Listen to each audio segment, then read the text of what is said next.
Bonjour à tous, il y a un peu plus d'1 an maintenant, j'ai diffusé mes 2 vidéos dédiées à la photo circumpolaire. J'étais loin de me douter que les photos du ciel nocturne allaient intéresser autant de monde. J'ai été agréablement surpris de voir qu'il y avait plus d'astrogeeks que je ne le pensais. Entre temps, vous avez été très nombreux à me demander un tuto sur les photos de la Voie lactée. Seulement voilà, les photos de la Voie lactée, ça ne se fait pas au pif, au petit bonheur, la chance. Et moi-même, j'étais pas un spécialiste de la question. On trouve pas mal de tutos sur YouTube qui expliquent comment photographier la Voie lactée. Mais ces youtubeurs partent souvent du principe que vous pouvez faire une magnifique photo dans le désert, dans des conditions idéales, loin de toute pollution lumineuse. Ensuite, ils vous montrent comment la traiter et forcément, le résultat est superbe.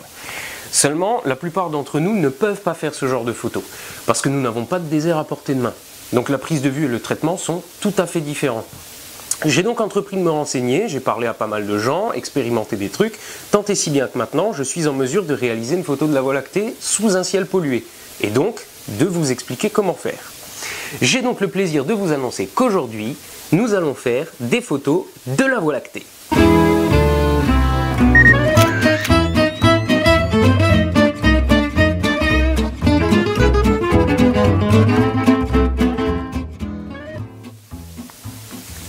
Attention, la vidéo d'aujourd'hui est très complète, donc très longue. Je vais d'abord expliquer ce qu'est la Voie lactée, ensuite je vais vous expliquer comment la prendre en photo et finalement comment traiter ces clichés. Si vous êtes pressé, vous pouvez cliquer sur l'un de ces liens, mais attention, il y a régulièrement des gens qui me posent des questions sur la photo circumpolaire auxquelles je réponds dans la vidéo. Me faites pas le coup ici. Si vous voulez tout savoir, regardez toute la vidéo. C'est bon, tout le monde a eu le temps de cliquer? Alors on passe à la suite.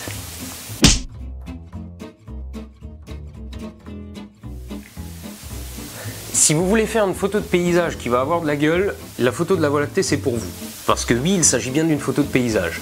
La Voie lactée toute seule a un intérêt limité, comme la circumpolaire en fait. Il faut les inscrire dans un décor pour donner de la force à la photo. Donc la photo de la Voie lactée, c'est une photo de paysage, ok. Mais la Voie lactée, c'est quoi au juste? Je suis sûr qu'un paquet d'entre vous le savent déjà, mais quand j'étais dans l'éducation nationale, je me suis rendu compte durant les cours d'astronomie qu'un certain nombre de profs ne savaient même pas dans quel sens tourne la Terre ou quelle planète du système solaire a des anneaux. On ne peut pas s'intéresser à tout et il n'y a pas de honte à ignorer ce genre de choses. Donc pour ceux qui le savent déjà ou qui n'en ont rien à foutre, vous pouvez cliquer là. Ça vous emmènera à la suite de la vidéo.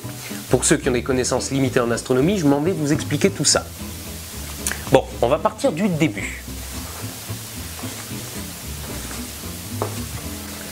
Le plus important dans l'histoire, ce sont les échelles de distance auxquelles on va avoir affaire.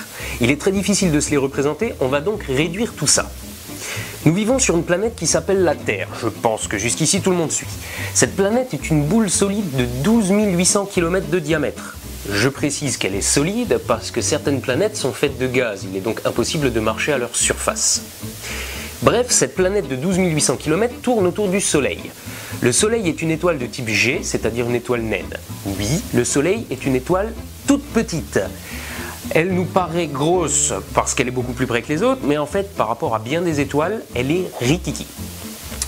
On dit souvent, mais à tort, que le Soleil est une boule de gaz, une boule de feu. Mais en fait, le Soleil est une gigantesque explosion thermonucléaire qui se poursuit continuellement. Il n'est pas fait de gaz, il est fait de plasma. C'est ce qui reste de la matière quand elle a été totalement décomposée par des températures infernales. Et quand je dis infernal, je pèse mes mots. À la surface du Soleil, la température n'est que de 5000 degrés environ. Mais dans son noyau, elle atteint les 15 millions de degrés. La pression y est 340 milliards de fois plus élevée que sur Terre.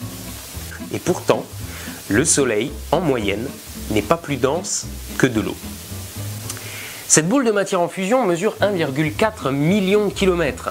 Et là, on commence déjà à arriver à des distances difficiles à imaginer. Mais imaginons quand même. Imaginons qu'un centimètre représente 15 000 km. La Terre est alors à peu près aussi petite que celle qu'on trouve sur les pièces de 5 centimes. Et la France mesure moins d'1 millimètre.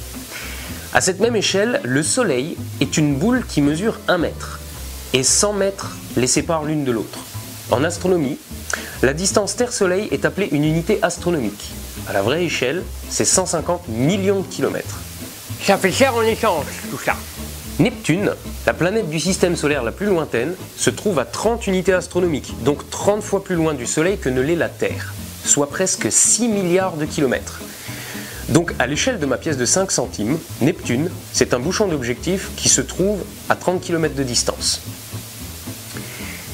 Et la Voie lactée dans tout ça? Eh bien, si j'insiste autant sur les distances au sein du système solaire, c'est parce qu'il va falloir faire un bond encore plus grand dans l'énormité pour comprendre la taille de la Voie lactée. Avant d'aller plus loin, parlons de l'année-lumière. C'est une unité de longueur qui mesure, comme son nom l'indique, la distance que parcourt la lumière en un an. Et j'aime autant vous dire qu'à 300 000 km par seconde, ça fait une trotte. En un an, la lumière parcourt 10 000 milliards de kilomètres. À peu près. Ça fait combien de points, chère France? Donc maintenant, imaginez. Mon système solaire de tout à l'heure, celui qui faisait 30 km, je le réduis encore, pour qu'il ne mesure plus qu'un millimètre. Le système solaire que je viens de décrire, nous le réduisons maintenant à la taille d'une tête d'épingle. À cette échelle, mon année-lumière mesure 1,5 mètre. L'étoile la plus proche, Proxima du Centaure, se trouve à 6 mètres. Pour parler de la Voie lactée, il faut parler d'étoiles. La Voie lactée est une galaxie, c'est-à-dire un regroupement d'étoiles. Je dirais même que c'est un immense disque où les étoiles tournent sur elles-mêmes comme un tourbillon ou comme un siphon, irrémédiablement attirées par le tourbillon lui-même. Ça commence à devenir compliqué là. Je me casse, je vais regarder Star Wars. Sur mon écran de 2 mètres de diagonale. T'as vu ma Rolex?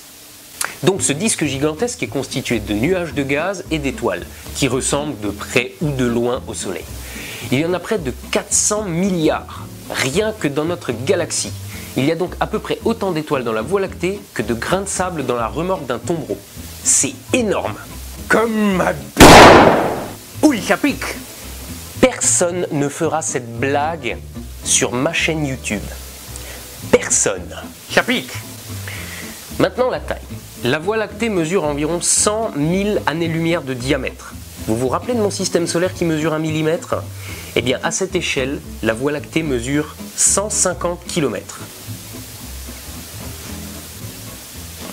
Et nous, où sommes-nous dans tout ça?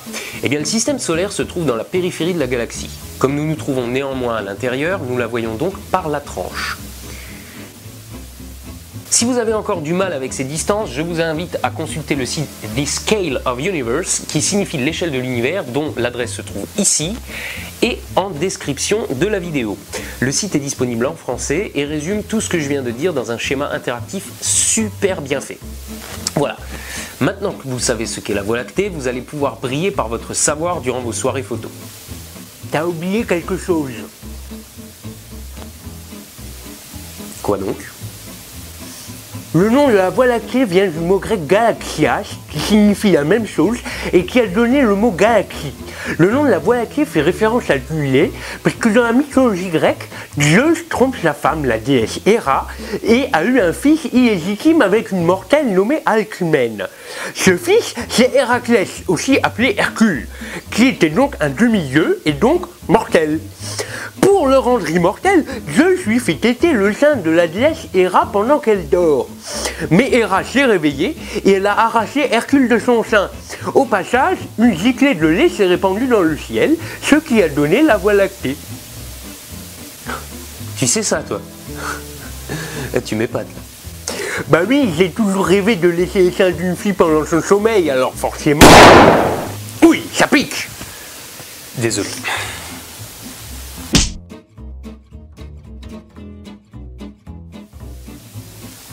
Passons tout de suite en revue le matériel dont vous avez besoin. Il vous faut un appareil photo avec des contrôles manuels et la possibilité d'avoir un temps d'exposition de 30 secondes, et si possible un mode bulb. Les bridges et les compacts qui ne permettent que des expositions de 4 ou 8 secondes maximum ne conviennent donc pas. Pour la démonstration, je vais comparer les résultats d'un Canon 5D Mark III, d'un 60D, d'un 1100D et d'un Nikon J1. Ensuite, il vous faut un objectif grand angle. Il faut que votre objectif ait le plus grand angle possible parce que la Voie lactée traverse le ciel de part en part, et la plus grande ouverture possible parce qu'elle n'est pas lumineuse du tout. Alors j'ai entendu dire que le 24-1.4 était un super objectif pour les photos de la Voie lactée, je vais donc pas me gêner pour le tester. Mais je vais aussi utiliser le Samyang 8 mm fisheye f3.5 parce qu'il m'a rendu de fiers services pour la photo circumpolaire, et le 18-55 f3.5-5.6 parce que c'est l'objectif dont la majorité des gens disposent.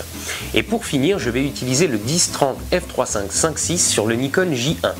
Sachant qu'un 10-30 sur capteur 4/3, ça revient à peu près à un 18-55 sur APS-C. Ensuite, nous allons faire une pause longue, il vous faut donc un trépied.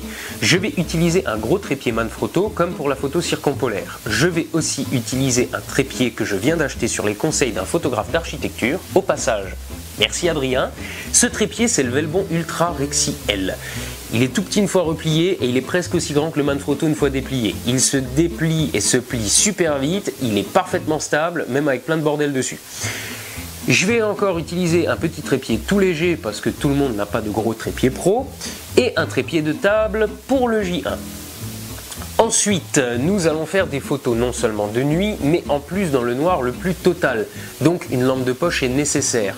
De préférence, évitez les lampes trop puissantes et préférez-leur une lampe frontale. Plus précisément une lampe frontale avec un mode rouge. Il faut une vingtaine de minutes à vos yeux pour s'habituer pleinement à l'obscurité. La lumière rouge n'éblouit pas et permet quand même de voir ce que l'on fait dans le noir. J'ai longtemps utilisé une lampe frontale Energizer qui m'a coûté de mémoire une dizaine d'euros. Et depuis peu, j'utilise une Petzl vachement mieux qui m'a coûté une petite quarantaine d'euros. L'énorme avantage de la lampe frontale est aussi de vous laisser vos deux mains libres. C'est pas mal quand on manipule un appareil photo. Ensuite, c'est pas obligatoire, mais vous pouvez aussi avoir l'usage d'un intervallomètre. Donc si vous avez ça sous la main, c'est bien. Si vous avez ne serait-ce qu'une télécommande filaire, ça peut bien vous servir aussi. Ensuite, c'est pas indispensable non plus, mais les utilisateurs de smartphone, je vous invite à télécharger une application de carte du ciel. C'est très utile pour ceux qui débutent en astrophoto et qui ne connaissent pas encore bien le ciel nocturne. Stellarium est vachement bien, mais payant. Sinon, en appli gratuite, il y a Google Sky Map pour Android et Night Sky Light pour iOS. Ensuite, dernier élément qu'il vous faut, et c'est de loin le plus important, il vous faut un endroit vraiment sombre, à un moment vraiment sombre de la nuit.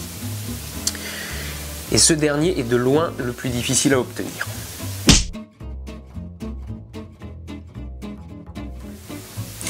De nos jours, la pollution lumineuse est partout. Et il y a fort à parier que peu d'entre vous vivent dans un endroit vraiment sombre. Pour savoir à quel point votre ciel nocturne est de qualité, ou à quel point il est merdique, je vous invite à visiter ce site. Il se trouve dans la description de la vidéo. Vous y trouverez des cartes très détaillées de la pollution lumineuse en France. Des cartes Europe sont aussi disponibles que vous pouvez charger dans Google Earth. A l'aide de ces cartes, il va vous falloir déterminer l'endroit près de chez vous qui est le plus propice à l'astrophoto. Alors, chers amis parisiens, pour vous, c'est mort. Il va falloir vous expatrier en province. Moi, ça va, je suis pas trop mal loti. J'habite là et le coin le plus sombre aux alentours, c'est là, dans le massif montagneux des Vosges, à une quarantaine de kilomètres. Ne négligez pas la qualité de votre ciel, plus il est pollué, moins votre Voie lactée sera visible. Et pour aller dans les extrêmes, voilà ce que ça donne avec une photo prise sous un éclairage public avec les réglages nécessaires pour voir apparaître la Voie lactée. Ça se passe de commentaires. Mais il ne suffit pas de se préoccuper de la pollution lumineuse pour faire une photo de la Voie lactée. Vous devez aussi vous préoccuper de la phase de la Lune. Il est possible de faire une circumpolaire si la Lune est un peu présente dans le ciel. Par contre, pour la Voie lactée, vous devez avoir un ciel complètement noir. Vous pourrez faire ce genre de photo dans la période qui va de une semaine avant à une semaine après la nouvelle Lune. Avant la nouvelle Lune, la Lune se lève très tard, vous avez donc toute la première partie de la nuit pour faire vos photos. Après la nouvelle Lune, la Lune se couche relativement tôt, il faut donc attendre qu'elle se soit couchée pour commencer les photos. J'ajouterai encore qu'en dehors des phases de la Lune, vous devez aussi attendre que la nuit soit complètement tombée pour faire vos photos. Si le ciel est encore un peu bleu après le crépuscule, c'est largement trop tôt. Et bien entendu, qui dit photo du ciel étoilé dit ciel dégagé, complètement dégagé. Si vous avez ne serait-ce qu'un léger voile nuageux, il va refléter la pollution lumineuse des villes au loin et ça va vous saloper vos photos. Voici l'adresse d'un site qui donne une météo assez détaillée pour les astrophotographes, notamment du côté de la couverture nuageuse. Je le mets bien évidemment dans la description de la vidéo.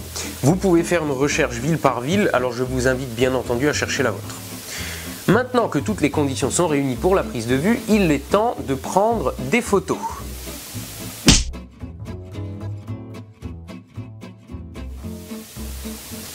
Bon, bah c'est parti.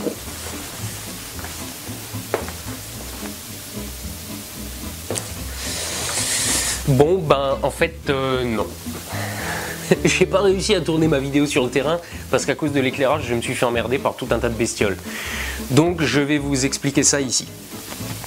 La Voie lactée étant un objet très grand et très peu lumineux, nous allons devoir recueillir un maximum de lumière avec le plus grand angle possible. Nous allons donc commencer dans un premier temps par dézoomer au maximum, puis nous allons tout faire pour capter un maximum de lumière. Il y a souvent des gens qui me demandent des réglages précis pour leurs photos.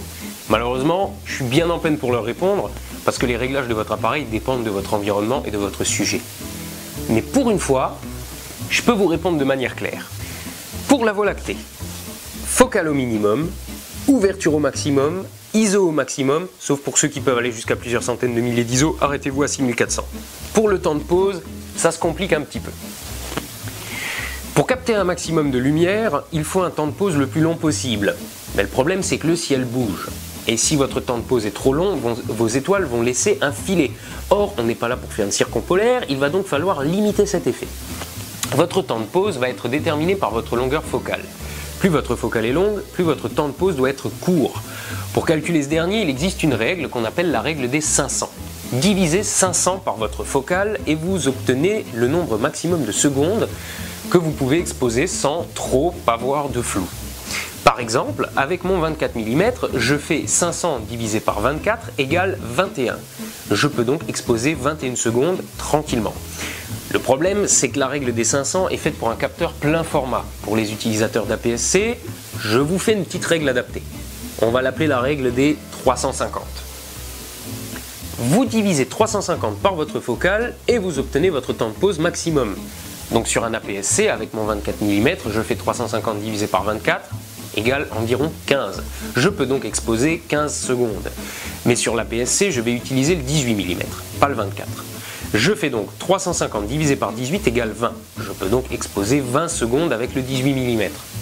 Et si j'utilise le 8 mm, je fais 350 divisé par 8 égale 43. Je peux donc exposer 43 secondes avec le 8 mm sans trop constater le mouvement des étoiles. Je récapitule.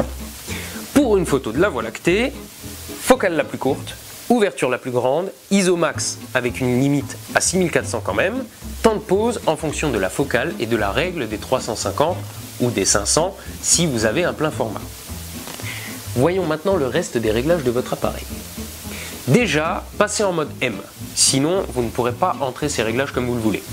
Très important aussi, shooter en RAW. Pour la Voie lactée, oubliez le JPEG.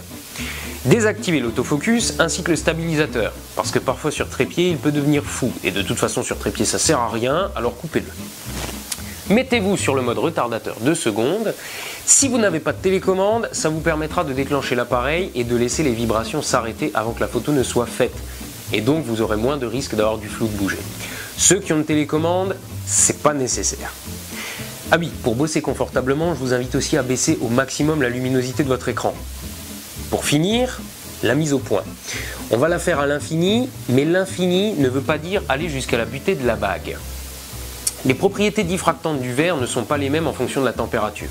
C'est pourquoi, pour que l'on puisse faire la mise au point, même dans des conditions un petit peu extrêmes, les constructeurs laissent un peu de marge à l'infini. Donc si vous mettez votre bague en butée, vous ne faites pas la mise au point à l'infini, mais au-delà. Vers l'infini et au-delà! Il faut donc revenir un petit peu en arrière. Mais de combien? La manière la plus fiable de faire la mise au point de manière propre dans le noir, c'est de passer en mode Live View, de choisir une étoile lumineuse ou une lumière au loin, d'utiliser le grossissement numérique pour la voir en grand et de faire sa mise au point. Mettez si possible votre lumière au centre de l'image, ou presque, parce que si elle est au bord, les aberrations chromatiques ou le piqué de votre objectif vont vous compliquer la tâche.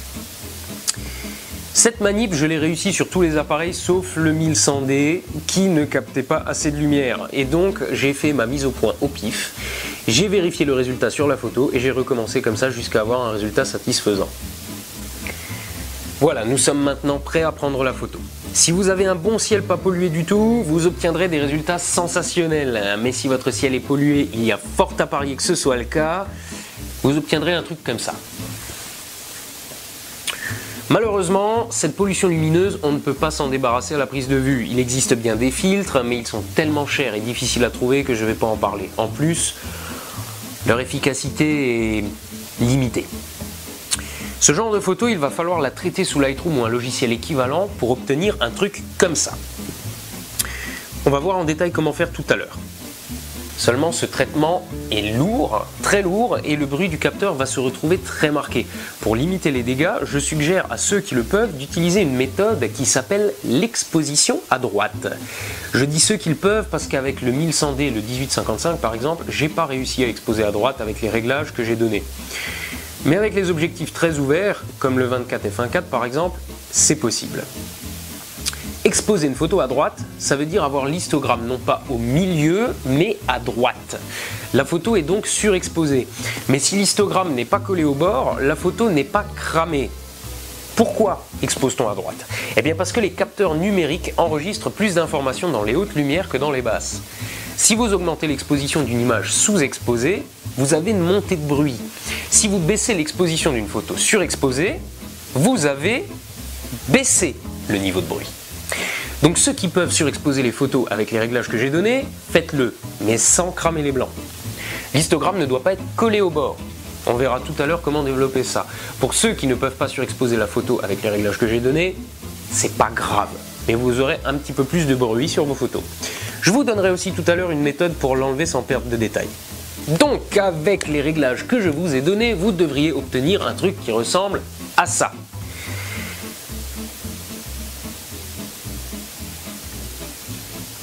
Nous allons maintenant traiter ces photos pour éliminer au maximum la pollution lumineuse.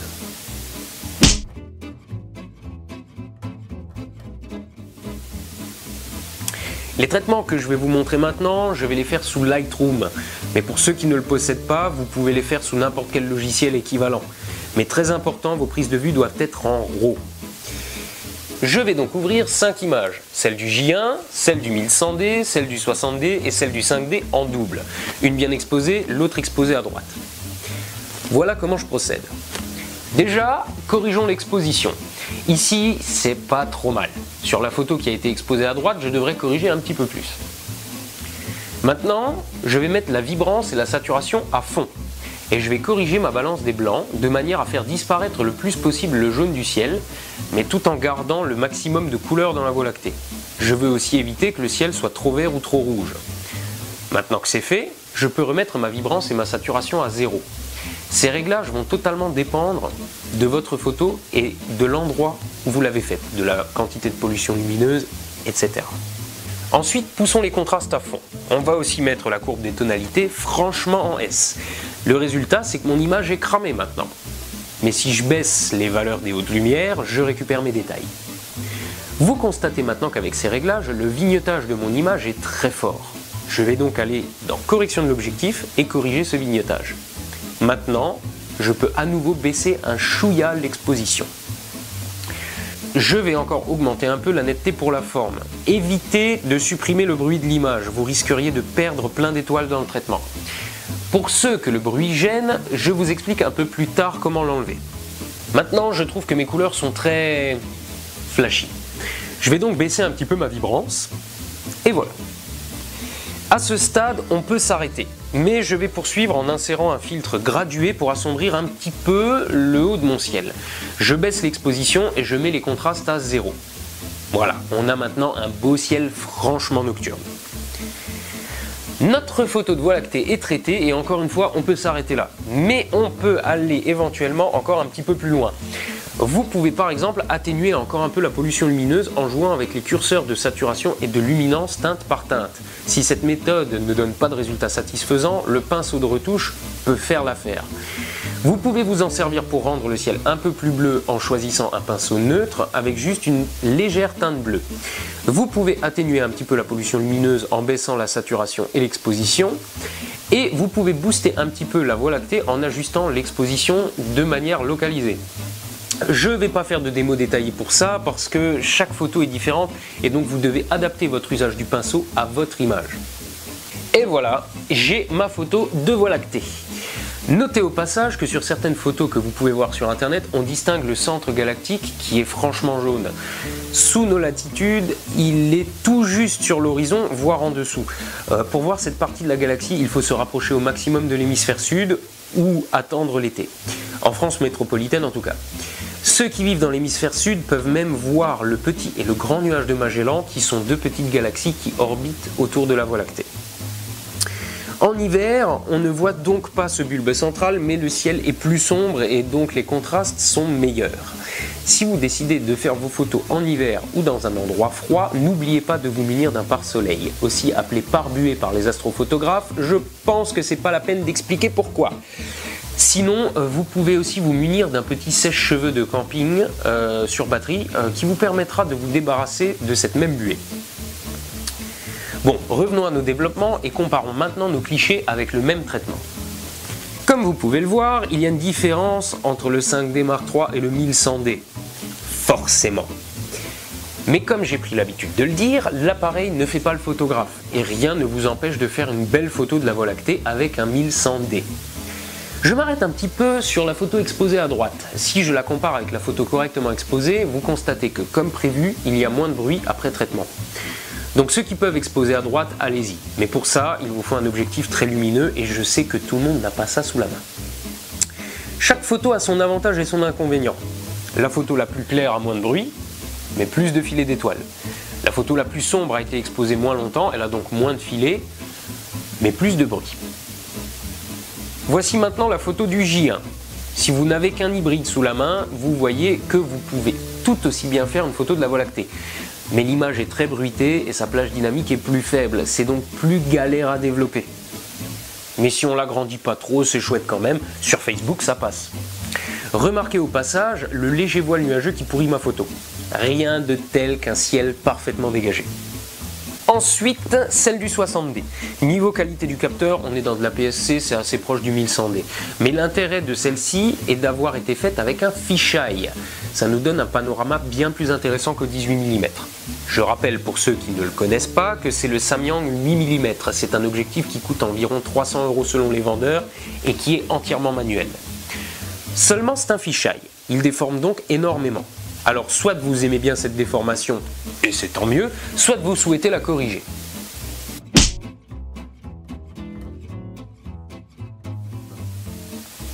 Si vous souhaitez corriger la déformation fisheye, vous avez deux solutions. Soit vous chargez un profil de correction sous Lightroom, soit vous corrigez la déformation vous-même sous Photoshop. La correction automatique de Lightroom n'est pas terrible parce qu'elle croppe et étire énormément les bords de l'image. Je sais que DxO, le concurrent direct de Lightroom, a des algorithmes de correction qui sont réputés pas trop mauvais. Mais j'ai pas DxO, donc je laisse ceux qui le possèdent expérimenter par eux-mêmes. Il vaut donc mieux faire ça sous Photoshop ou équivalent. Voici comment. Je sais qu'il existe des plugins qui font ça automatiquement, mais sous couvert de corriger la déformation fisheye, ils apportent parfois d'autres déformations ou alors ils ne font pas mieux que les presets Lightroom. Donc je ne vais pas lancer un débat là-dessus, je vous donne ici une méthode simple et sans plugin pour redresser vos photos. Ouvrez votre image, faites un clic droit sur le calque et choisissez calque d'arrière-plan, puis cliquez simplement sur OK. Votre calque est maintenant utilisable. Ensuite, allez dans Édition, Transformation, Déformation.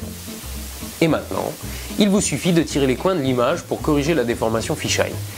Je préfère cette solution au plugin parce qu'elle me laisse plus de liberté de correction.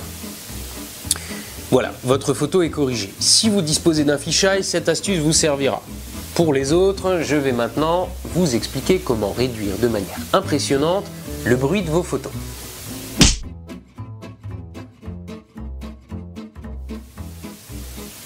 Le seul élément qui reste assez gênant sur ces photos, c'est le bruit. Et comme je vous l'ai expliqué, on ne peut pas le supprimer avec un algorithme parce que ça fait perdre énormément de détails.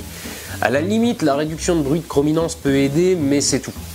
Vous pouvez arrêter votre traitement ici, vos photos sont déjà très bien. C'est très fréquent de voir des photos de la Voie lactée très bruitées. C'est la technique qui veut ça. Et si quelqu'un vient vous emmerder parce qu'il y a du bruit sur vos photos, demandez-lui de faire la même. Mais sans lui montrer ce que je vais vous expliquer maintenant. Si vous voulez réduire la quantité de bruit sur vos photos, c'est possible, mais c'est un peu complexe. La méthode que je vais vous expliquer maintenant, c'est la méthode qu'utilisent les astrophotographes qui réalisent des clichés du ciel profond. Ça consiste à prendre une série de photos identiques et d'en faire la moyenne. Sauf que dans notre cas, on a une partie de la photo qui bouge et l'autre pas. Donc ça complique un peu les choses. La première étape, c'est donc de prendre une série de photos strictement identiques, disons 10 ou 15, et de leur faire subir rigoureusement le même traitement. Pour ce faire, c'est pas dur. Il suffit d'en traiter une, de sélectionner les autres, et de cliquer sur synchroniser. Afin d'éditer nos photos en conservant le maximum d'infos dans les RAW, allez dans préférences, l'onglet édition externe, dans modifier sous Photoshop, sélectionnez TIFF, ProPhoto RVD, 16 bits et compression zip pour garder une taille de fichier raisonnable. Sélectionnez vos photos, faites un clic droit et choisissez modifier dans, puis ouvrir en tant que calque sous Photoshop. Une fois dans Photoshop, vous allez vous retrouver avec tous vos calques superposés. Vous allez les dupliquer. Sélectionnez-les tous, puis glissez-les sur le bouton Créer un nouveau calque en bas du panneau des calques. Sélectionnez vos copies et groupez-les en objet dynamique. On va le renommer avant-plan. Cachez-le pour le moment, on s'en occupera plus tard. Nous allons maintenant aligner nos autres calques. Puisque la Terre a tourné durant la prise de vue, la Voie lactée est légèrement décalée sur chaque image. Il faut donc aligner les images avant de les superposer. On va cacher tous les calques à part le premier. Sur celui-ci, on va ajouter un masque en appuyant sur le bouton « Ajouter un masque de fusion ». Je vérifie que le masque est bien sélectionné, ensuite je prends le pinceau avec une bonne grosse taille, la dureté au minimum et la couleur noire. Et avec ça, je couvre tout mon premier plan. Pas besoin d'être précis, il faut juste que le premier plan soit couvert. On va maintenant copier le masque sur les autres calques. Pour ce faire, appuyez sur CTRL, puis cliquez sur le calque. C'est maintenant une sélection. Maintenant, cliquez sur le calque suivant et sur le bouton Ajouter un masque. Faites ça sur tous vos calques.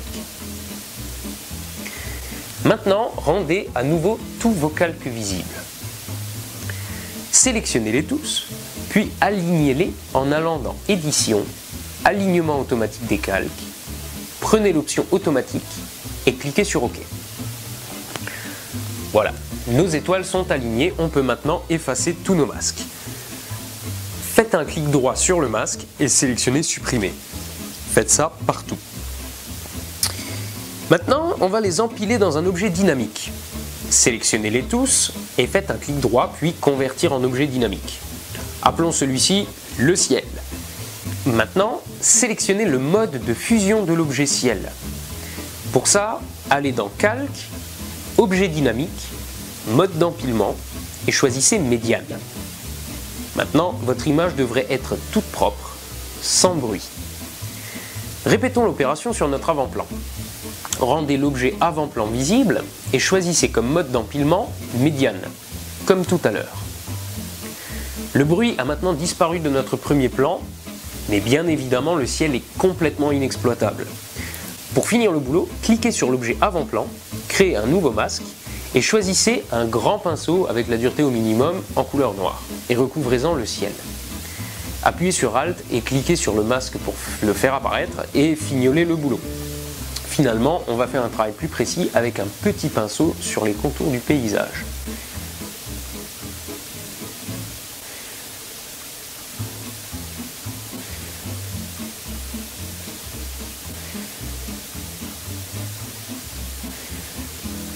Maintenant que c'est fait, je vais dans le bouton des options et je choisis aplatir l'image. Je recadre un chouïa pour enlever les bords qui ont bougé pendant l'empilement. Et voilà, il ne me reste plus qu'à l'enregistrer. Si vous comptez repasser un coup sous Lightroom, choisissez du TIFF. Sinon, le JPEG fait l'affaire. Cette méthode de débruitage est chiante, mais c'est certainement l'une des meilleures si vous souhaitez conserver tous les détails de votre image. Je l'ai apprise par Yann Norman. Thank you Yann.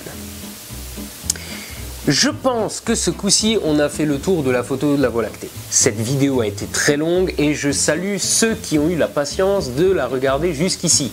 Vous savez maintenant tout ce qu'il faut savoir pour réussir une photo de la Voie lactée dans un environnement pollué. C'était Arnaud Thierry depuis le studio de Poche et je vous remercie d'avoir regardé cette vidéo. Si ça vous a plu, n'hésitez pas à la partager à vos amis photographes. N'hésitez pas non plus à vous abonner et vous pouvez aussi aller voir toutes les autres vidéos qui se trouvent sur lestudiodepoche.fr. C'est totalement gratuit. Pour ceux que ça intéresse, j'organise de temps en temps des sorties photos. Pour savoir quand auront lieu les prochaines et quel en sera le thème, rendez-vous sur la page Facebook du Studio de Poche. Pour ceux qui le souhaitent aussi, vous pouvez me retrouver via le site Graines de Photographe pour des cours de photo en live. Je pense que j'ai tout dit pour aujourd'hui, alors il ne me reste plus qu'à vous souhaiter une bonne séance photo et je vous dis à dans 2 semaines.